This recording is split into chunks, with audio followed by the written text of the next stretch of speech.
Veins తో బాధపడుతున్నారా? భారతదేశంలోనే బెస్ట్ ట్రీట్మెంట్ అందించే ఏకైక హాస్పిటల్ ఏవిస్. అందరికీ నమస్కారం. నా పేరు మాధురి. మీరు చూస్తున్నది సుమన్ టీవీ నెట్వర్క్. వచ్చే 6వ తారీఖున మనకి శ్రీరామనవమి కదండి. శ్రీరామనవమి అంటేనే సీతారాముల కళ్యాణం అందరికీ గుర్తొస్తూ ఉంటుంది. అయితే శ్రీరామనవమి రోజునే రాముడు పుట్టాడు అని చెప్పేసి అంటారు. మరి అదే రోజున కళ్యాణం జరిపిస్తూ ఉంటారు. మరి ఇది ఎలా? అంటే రెండో రోజున ఏదైనా ఎప్పుడన్నా చేసుకోవచ్చా కళ్యాణం? అదే రోజునే చేసుకోవాలా? ఇలాంటి ఎన్నో డౌట్స్ చాలా మందిలో ఉన్నాయి కదండి. అలానే శ్రీరామనవమి రోజున మనకి ఉద్యోగానికి సంబంధించి, వివాహానికి సంబంధించి, దాంపత్యానికి సంబంధించి, అలాగే సత్సంతానానికి సంబంధించి చాలామంది చాలా కష్టాల్లో కనిపిస్తూ ఉంటారు. మరి అలాంటి వాళ్ళని దాటుకోవడానికి, అలాంటి వాళ్ళు పరిహారాలు చేసుకోవడానికి ఈ శ్రీరామనవమి రోజున ఏం చేసుకుంటే మంచిది? ఇలాంటి ఆసక్తికరమైన విషయాలు మనకి తెలియజేయడానికి మనతో పాటు ఉన్నారు ప్రముఖ జ్యోతిష్య పండితులు బ్రహ్మశ్రీ నందిబట్ల శ్రీహరి శర్మ గురువు గారు. నమస్కారం గురువు గారు. వాగర్థావివ సంపృక్తౌ వాగర్థ ప్రతిపత్తయే జగతః పితరౌ వందే పార్వతీ పరమేశ్వరౌ. ఆదిత్యాయ చ సోమాయ మంగళాయ బుధాయ చ గురు శుక్ర శనిభ్యశ్చ రాహవే కేతవే నమః. శృంగేరి జగద్గురు పీఠాధిపతులకి, కంచి పీఠాధిపతులకి నమస్కారములు తెలియజేసుకుంటూ కార్యక్రమాన్ని ప్రారంభిద్దాం. గురుగారు, మరి 6వ తారీఖున శ్రీరామనవమి కదండి. ముందుగా అయితే రాముని జననం ఆ రోజునే జరిగింది అంటారు. అలానే కళ్యాణం కూడా అదే రోజు చేస్తారు. అంటే ఆ రోజునే ఖచ్చితంగా కళ్యాణం చేసి తీరాల్సిందేనంటారా? మనకు వాస్తవంగా మూల రామాయణం వాల్మీకి రచించినటువంటి రామాయణం, దాని ఆధారంగానే మనం చేసుకోవాలి. ముఖ్యంగా మనం చూసుకున్నట్లయితే ఈ సంబంధించినటువంటి శ్రీరాముల వారు మరియు అమ్మవారు సీతామ్మవారి యొక్క కళ్యాణం, శ్రీరాముల వారి యొక్క జన్మ నక్షత్రం వచ్చేసేసి పునర్వసు నక్షత్రం. ఆయన చైత్ర శుక్ల నవమి రోజున మధ్యాహ్నం 12 గంటలకి అభిజిత్ లగ్నంలో జన్మించారు. కాబట్టి కర్కాటక లగ్నము, లగ్నంలో లగ్నాధిపతి చంద్రుడు, ఆ లగ్నంలో ఉచ్చస్థితి పొందినటువంటి గురువు. ముఖ్యంగా దాదాపుగా 5 గ్రహాలు ఉచ్చస్థితిలో ఉన్నాయి. పంచమహాపురుష యోగాలు అన్నీ కూడా ఆ యొక్క శ్రీరాముడి జాతకంలో కనిపిస్తుంటాయి.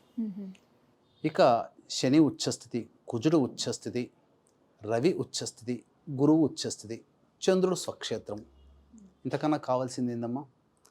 ఇక బుధుడు కూడా రవితోనే కలిసి ఉన్నాడు మేషంలో, కర్కాటక లగ్నంలో జన్మించాడు. కాబట్టి అద్భుతమైనటువంటి జాతకం.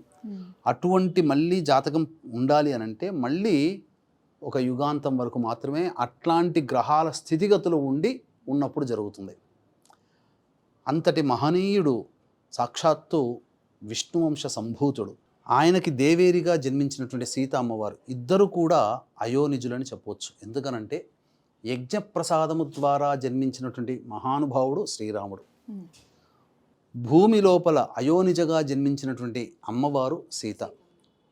ఇక్కడ ఈ రెండు కూడా చూసుకున్నట్లయితే రెండు పవిత్రమైనటువంటి జన్మకి కారకం. ఇద్దరు కూడా పవిత్ర జన్మలోనే పవిత్రత అనేటువంటిది కలిగింది. ఇక లక్ష్మీ అమ్మవారు కాబట్టి తామర పుష్పములో జన్మించిందని ఒక కథనం. ఇక తదనంతరం మనం చూసుకున్నట్లయితే అమ్మవారి యొక్క నక్షత్రమేమో ఉత్తరా నక్షత్రం, కన్యారాశి. అయ్యవారి నక్షత్రం వచ్చేసి పునరుసు నక్షత్రం, మిథున రాశి.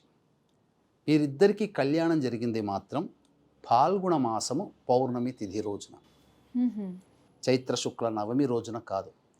కాకపోతే అవతార పురుషుడైనటువంటి రాముడు జన్మించినటువంటి రోజున, అలాగే పూర్తిగా ఈ సంబంధించినటువంటి రావణాసుర సంహారం అంతా జరిగిన తరువాత అప్పుడు దసరా రోజున బయలుదేరి వచ్చాడు అని చెప్పేసి మనకు చెప్తారు. ప్రాయశ్చిత్త కర్మలు అన్నీ చూసుకొని శుభముహూర్తం రోజున ఈ చైత్ర శుక్ల నవమి రోజునే పట్టాభిషిక్తుడయ్యాడు అని చెప్పి మనకు చెప్పబడి ఉంది. కాబట్టి పురాణ పురుషుడైనటువంటి ఈ శ్రీరాముడి యొక్క జన్మదినం రోజునే కళ్యాణం జరుపుకోవడం మనకు యుగాలుగా ఆనవాయితీగా వస్తుంది. కాబట్టి చైత్ర శుక్ల నవమి రోజున శ్రీరాముడిని ఉద్దేశించి ఆయన జన్మించినటువంటి రోజున సందర్భముగా అప్పుడు ఆ రోజు నుంచి కళ్యాణం జరుపుకోవడం, శ్రీరాముల వారి నిర్యాణ తదనంతరం కళ్యాణం జరుపుకోవడం అనేటువంటిది అనాదిగా వస్తున్నటువంటి ఆచారం. కాబట్టి అసలు వాస్తవానికి మాత్రం ఫాల్గుణ శుక్ల పౌర్ణమి రోజునే, అంటే హోళీ పండుగ రోజునే స్వామివారికి అమ్మవారికి ఇద్దరికీ కూడా వివాహం జరిగినటువంటిది. కానీ ఇదంతా త్రేతాయుగంలో కొన్ని యుగాల క్రితం జరిగింది. కానీ ఇప్పటికీ ఇన్ని యుగాలు గడిచినా కూడా దాని ప్రావీణ్యం అంతా కూడా అంతే అలానే నిక్షిప్తంగా ఉంది. ఇది ఎలా అంటారు గురువుగారు? అసలు మనకు ఉన్నటువంటి దశావతారాలలో ప్రధానంగా ఏ అవతారానికి లేనటువంటి కళ్యాణం మాత్రం శ్రీరాముడికి మాత్రమే ఉంది. ఇక ఏ అవతారంలో కూడా అవతార పురుషుని కళ్యాణం చేసే ఆనవాయితీ లేదు. ఇప్పుడిప్పుడు నరసింహస్వామి అవతారం ఉన్నప్పుడు నరసింహస్వామి కళ్యాణం జరిపిస్తున్నారు, అలాగే సత్యనారాయణ స్వామి కళ్యాణం జరిపిస్తున్నారు, వెంకటేశ్వర స్వామి కళ్యాణం జరిపిస్తున్నారు. కానీ ఇవి ఏవి ఏర్పడకముందే యుగ యుగాల నుంచి కూడా రామ కళ్యాణం అనేటువంటిది అనేక విధాలుగా ఈ యొక్క భూమి మీద సనాతన ధర్మం పరిఢవిల్లుతుంది అని చెప్పడానికి ఇది. శ్రీరామ అనేటువంటిది జయనామమ్మ.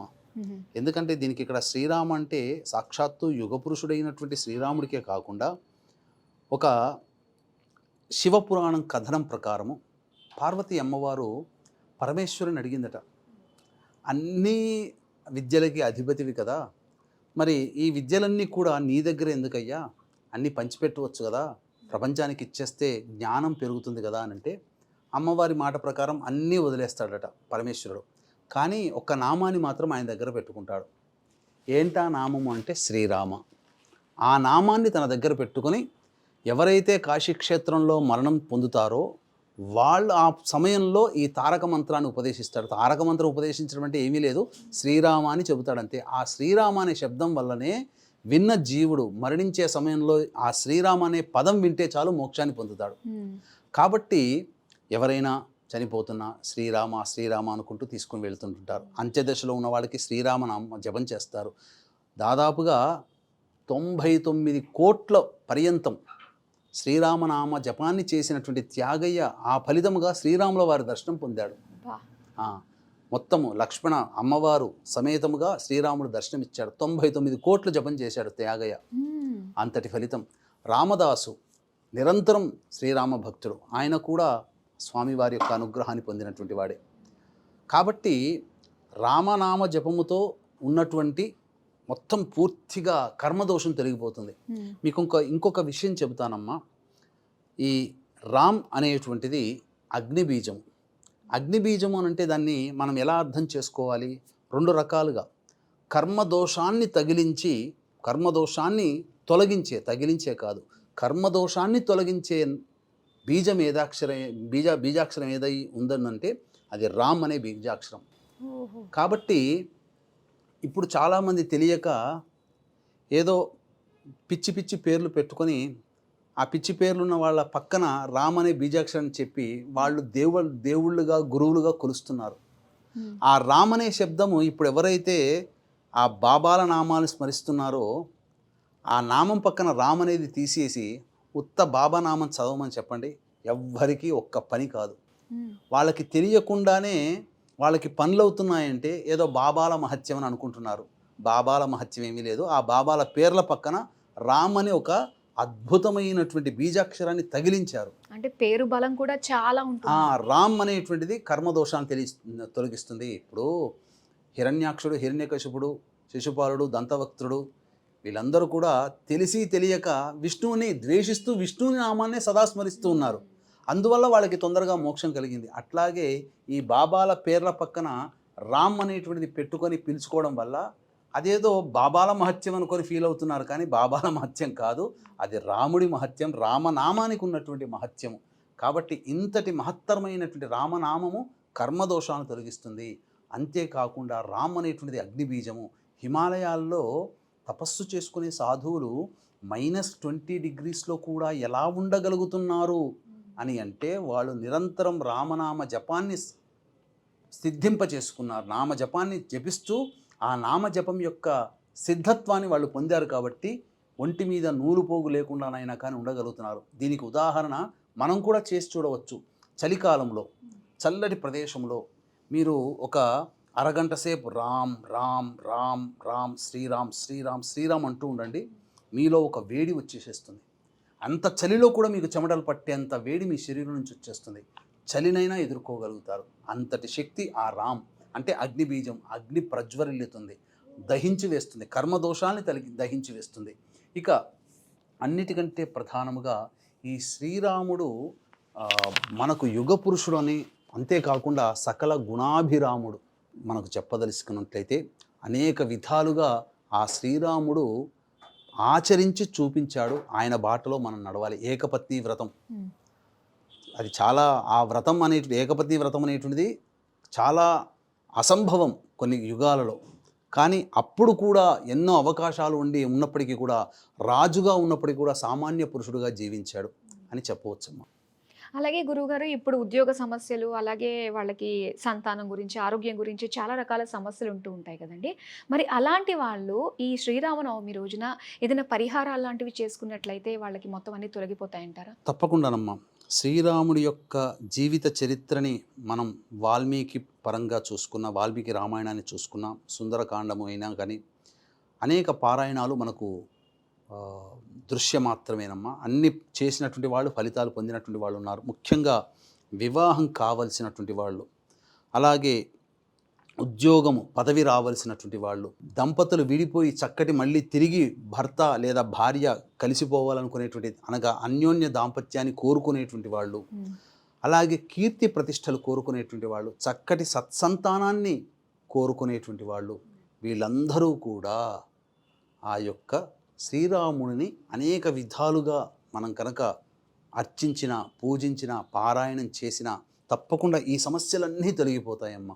దీన్ని దృష్టిలో పెట్టుకొని వీక్షించేటువంటి ప్రేక్షకులు గమనించాల్సినటువంటిది ప్రధానముగా ఈ యొక్క చైత్ర పౌర్ణమి మనకు ఈ ప్రాంతములలో హనుమత్ జయంతిగా పిలుచుకోవడం జరుగుతుంది 12వ తారీఖు రోజున. కాబట్టి ఈ 12వ తారీఖు రోజున సాయంకాల సమయంలో హనుమత్ అభిషేకము మరియు మన్యుసూక్త విధానముగా హోమము, జాతకరీత్యా ఇప్పుడు శని మారాడు కాబట్టి ఈ శని మారినటువంటి సందర్భముగా 12 రాశుల వారికి కూడాను అనేక రకాలైనటువంటి సమస్యలు ఉత్పన్నమవుతాయి. కాబట్టి ఆ సమస్యల దోష నివారణ కోసం శనీశ్వర హోమము, అఘోర పాశుపత మంత్ర హోమంతో పాటు వివాహము, ఉద్యోగము, దాంపత్యము, అనారోగ్యము, సమస్యల నివారణకి సర్వదోష నివారణ పూజలు, హోమాలు అనేటువంటివి చేయించడం జరుగుతుంది. ముఖ్యంగా ఈ యొక్క కార్యక్రమంలో నమోదు చేసుకునేటువంటి వాళ్ళు కార్యక్రమ తదనంతరం కాంటాక్ట్ చేసి మీ గోత్రనామాలు నమోదు చేసుకోవచ్చు. అలాగే అన్నిటికంటే ముఖ్యంగా సెం కరుంగలి మాల, కరుంగలి కాదు సెం కరుంగలి మాల అనేటువంటిది ప్రత్యేకించి నరదృష్టి, నరఘోష, పాజిటివ్ ఎనర్జీ కలిగించింది, నరఘోష నరదృష్టిని తొలగించబోతుంది.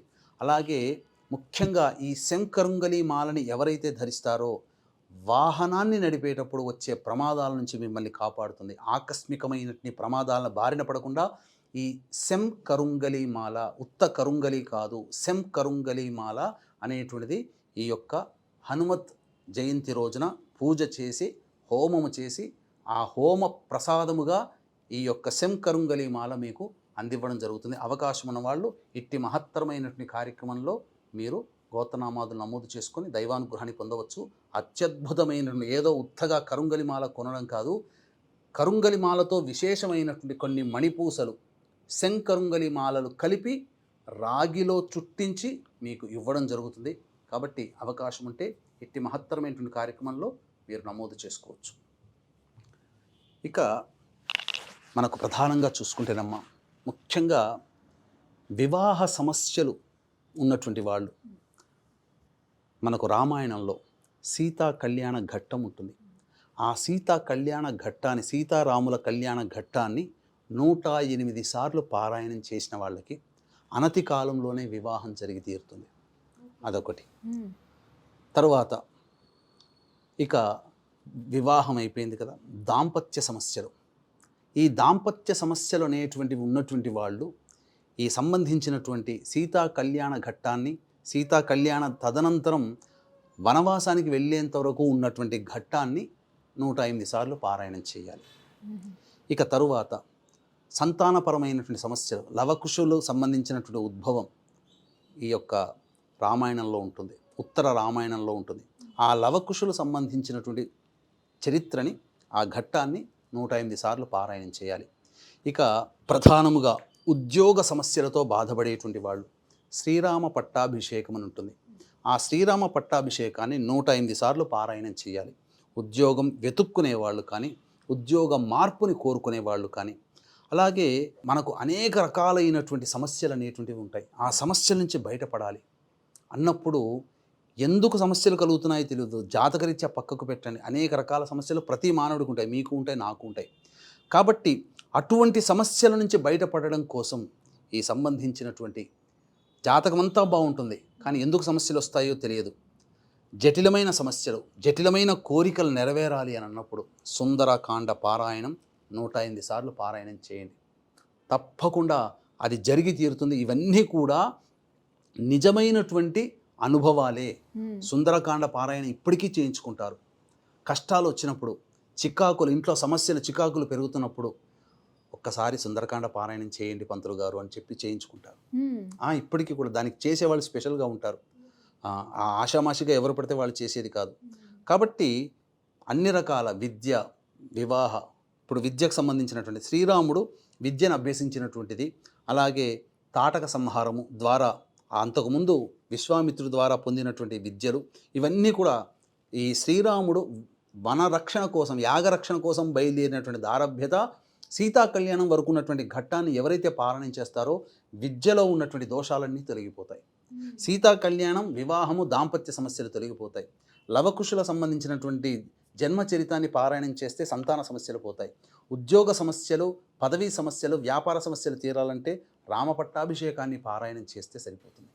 ఇంతకన్నా రాముడు మనకు ఇంత గొప్ప వరాన్ని, ఇవన్నీ సకలమైనటువంటి కష్టాలు తొలగిపోవాలంటే అశోకవనంలో బాధలు పడుతున్నటువంటి అమ్మవారిని దర్శించినటువంటి ఆ యొక్క హనుమత్ ఘట్టం ఏదైతే ఉంటుందో అదంతా పారాయణం చేసినటువంటి వాళ్ళకందరికీ కూడా వాళ్ళకి అదే సుందరకాండ అని అంటారు. ఆ సుందరకాండ పారాయణం చేయడం వల్ల సమస్త విధములైనటువంటి శోకములు కానీ కష్టములు కానీ తొలగిపోతాయి. ఇంతటి అద్భుతమైనటువంటి రోజు కాబట్టి అందరూ ఆ రోజున చేయండి. ముఖ్యంగా ఆ శ్రీరామ నవమి రోజున పుష్యార్క యోగము కూడా కలిసి వస్తుంది. పుష్యమి నక్షత్రము ఆదివారము, శ్రీరామ నవమి రోజున.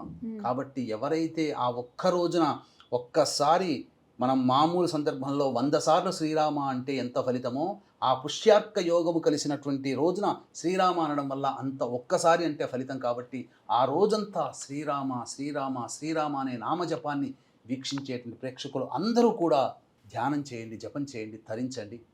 ఇక 12వ తారీఖు రోజున అద్భుతమైనటువంటి చైత్ర పౌర్ణమి రోజున అద్భుతమైనటువంటి రోజు. ఆ రోజున సాయంకాలం 5 గంటల వరకు మీ గోత్రనామాదులు మీరు నమోదు చేసుకోవచ్చు. తదనంతరం చక్కగా ఈ హనుమత్ జయంతి సందర్భంగా జాతకరీత్యా ఉన్నటువంటి అనేక దోషాలు తొలగిపోవాలి, విద్య, వివాహ, ఉద్యోగ, దాంపత్య, అనారోగ్య సమస్యలు తొలగిపోవాలనే సదుద్దేశంతో, అలాగే ముఖ్యంగా ప్రతి వ్యక్తి కూడాను బండి మీద నడుపుతూ ఉంటుంటాడు. ఆ బండి మీద ఉన్నటువంటి అనేకమైనటువంటి ఆకస్మిక ప్రమాదాలు జరగకుండా ఉండాలంటే మనకి రక్షగా ఒక మాల కావాలి. అదే శంకరుంగలి మాల. ఆ కరుంగలి మాలని మీకు పూజ చేసి, ఏదో అలా చూసేసి ఏదో కుంకుమ బొట్లని కాకుండా ప్రత్యక్షముగా అక్కడ పూజ చేసి మీకు ఇవ్వడం జరుగుతుంది. హోమ త్యాగము, ఆ పూజ చేసే విధానం కూడా, ఆ యొక్క హోమం చేసే శక్తినంతా కూడా ఆ యొక్క మాలకి ఆపాదింపచేసి శక్తిపాతము చేసినటువంటి మాలని మీకు పంపించడం జరుగుతుంది. అద్భుతమైనటువంటి అవకాశాన్ని ఎవ్వరు కూడా మిస్ చేసుకోకండి. ఎందుకనంటే మనకు ఆంధ్ర ప్రాంతంలో కానీ తెలంగాణ ప్రాంతంలో కానీ దారి పొడవునా హనుమత్ విగ్రహాన్ని ఎందుకు ప్రతిష్ఠిస్తారంటే ఆకస్మిక ప్రమాదాలు చోటు చేసుకోకుండా ఉండడం, హనుమంతుని రక్షగా అక్కడ రోడ్డు మీదనే హనుమంతుడి పెద్ద పెద్ద విగ్రహాలు ప్రతిష్ఠిస్తారు. అందరూ కూడా కొత్త వాహనాన్ని కొంటారు కదమ్మా. కొత్త వాహనాన్ని కొన్నప్పుడల్లా అందరూ హనుమత్ దేవాలయానికి ఎందుకు మొదటి పూజ బండి పూజ చేస్తారు అంటే వాహన పూజ. అంటే ఆ వాహన పూజ హనుమంతుని దేవాలయంలో చేస్తే హనుమంతుని యొక్క అనుగ్రహం వల్ల అటువంటి బండికి యాక్సిడెంట్ కాదు, ఆ బండి మీద నడిపే వాళ్ళకి ఎటువంటి ఇబ్బందులు కలగవు. అంతటి శక్తి కలిగినటువంటి చైత్ర పౌర్ణమి రోజున, హనుమత్ జయంతి రోజున మీకు శక్తిపాతము చేసి మన్యుసూక్త విధానముగా పూజ చేసినటువంటి శంకరుంగలి మాల మీకు ఇవ్వడం జరుగుతుంది. చాలా తక్కువ మందికి, దాదాపుగా 30 మందికి మాత్రమే దీన్ని ఇవ్వదలుచుకున్నామమ్మా. అవకాశం ఉన్న వాళ్ళు కార్యక్రమ తదనంతరం కాంటాక్ట్ చేసి నమోదు చేసుకొని ఈ యొక్క పూజలో నమోదు చేసుకోవడం ద్వారా ఆ మాలని పొందవచ్చు. చాలా సంతోషం గురువుగారు. శ్రీరామనవమి రోజు మనం చేయాల్సిన, అంటే ప్రతి ఒక్క మానవుడికి ఉన్న సమస్యలు తీరాలి అంటే ఆ రోజు మీరు చెప్పినట్టుగానే ఆ రామఘట్టాలు అన్నీ కూడా చక్కగా మనం పారాయణ చేసుకుంటే చాలా మంచి జరుగుతుందని తెలియజేసినందుకు ధన్యవాదాలు. సర్వం శ్రీ ఉమామహేశ్వర పరబ్రహ్మార్పణమస్తు.